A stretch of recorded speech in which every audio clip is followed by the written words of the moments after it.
What's going on this week in Nerf? Welcome to This Week in Nerf, your source for first-party, third-party, and community Nerf news. I'm Adriana, and we have a lot of hot new releases to talk about, so let's go! Let's start out with some hot new leaks from Target. The names and prices of several Nerf blasters were posted, some of them using the code names. Unfortunately, we don't have images, descriptions, or release dates just yet, but we'll go through the list anyway. For Hyper, we have the Impulse 40. For Elite 2.0, we've got the Chief as well as the Explorer, and there's also the Pterodac, which I am really hoping is a Dino Blaster with wings. That would be so cool. There are also names like the Fortnite Legendary Tack, the Myth Charm, Socks Foil, Lob Silk Spin. Now it's just spewing nonsense, but those last two names are probably codenames for Minecraft and Roblox blasters. But then there's also a Roblox Rev listed as well. I just want them to stop using codenames and just list things as they are. They're not actually hiding anything.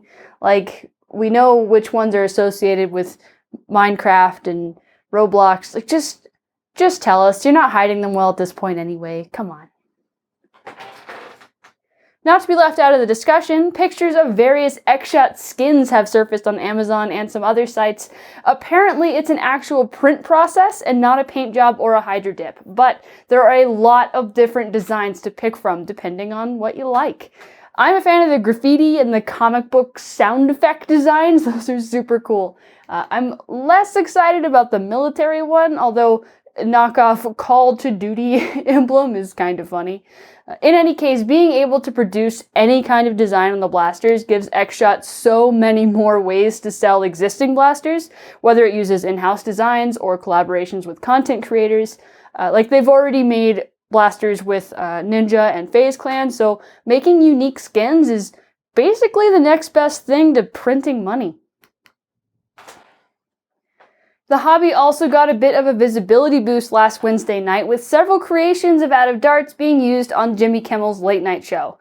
Jimmy and two others had dual Proton packs with shoulder-mounted Proud Papas and got to shoot at each other as well as everyone around them. Sadly, Out of Darts didn't get mentioned by name on the air, but Luke did get to have the top comment on the clip of the segment that was posted to YouTube, as well as mentions across social media, including Adam Savage's Instagram and Twitter. It would be so cool to see Luke untested. Anyway, glad to see you on the national stage, Luke, even if the blasters must speak for themselves. Let's talk about the Dart Zone Pro Tour. We didn't have any footage of Q2 during our last episode, but now we've got videos from Beret and Buff Daddy Nerf, so definitely check those out if you're interested in seeing the journey of some competitive players. 9 teams clashed in New Jersey and battled it out for the top spots. Congratulations to Rochester Radioactive and Frumble for first and second place, earning spots in the top 8. This past weekend was the third qualifier for the Foam Pro Tour, with 6 teams competing in the Bay Area. Even Michelle and I emerged from our cave to cheer on our teams, which is why this video is a little bit late.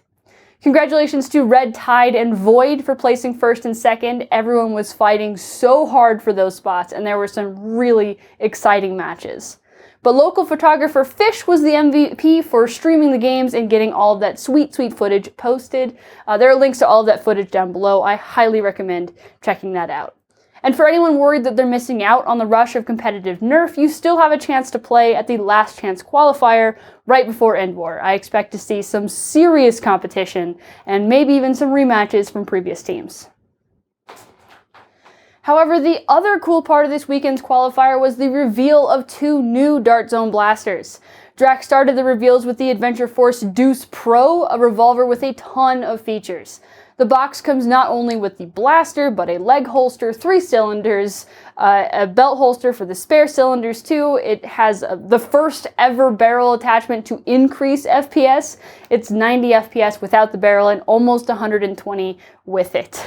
And for $40, that's a blaster with a lot of versatility. Meanwhile, the Dart Zone Max Dictator comes in at $50, hits 150 FPS, and is a riff off of the Conquest Pro. It's a pump grip blaster that loads from the rear, but the long stock begs the question of how do you load the thing? And apparently Dart Zone said, why not flip clips? This blaster uses two 12-round magazines sitting back to back, and you pop the whole thing out, flip it around, and stick it back in to start firing again. I was really surprised that it's actually pretty easy to drop the new magazine right down the stock to reload it. It just kind of falls into place like magic. And we can confirm that regular and curved talons will fit, as well as talons with bumpers. Tachi mags, though, you're out of luck. Both of these blasters should be on shelves on August 1st at Walmart and Target. And speaking of Dart Zone, they've also hinted on social media that the Nexus Pro might not be on shelves much longer. Whether that's clearing space for the Deuce or some other unannounced blaster is yet to be seen. But if you're wanting to pick one up, keep an eye out for when the Nexus Pro goes on clearance. And now it's time for the mod of the week, and I don't think I've ever gotten so many submissions for a single episode before, and it was incredibly difficult to choose. Ultimately, I'm going with the Reaper Strife from James Ridling.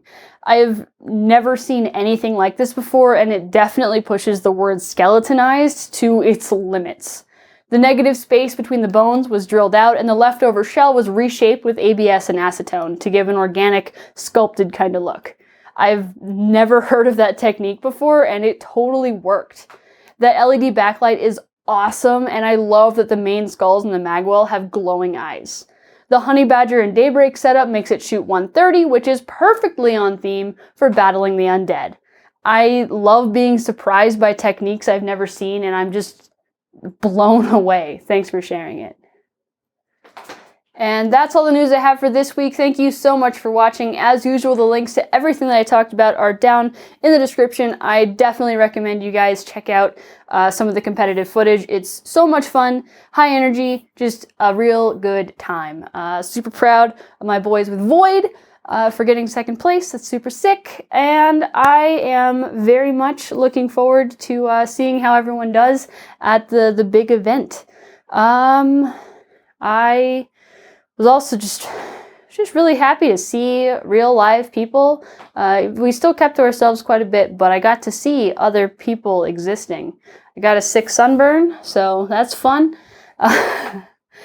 I'll see you 2 weeks from now, 9 a.m. Pacific, Monday morning, if all goes to plan. Which, you know, about 50-50, I think, is how that works. Like and subscribe. Goodbye. Oh no!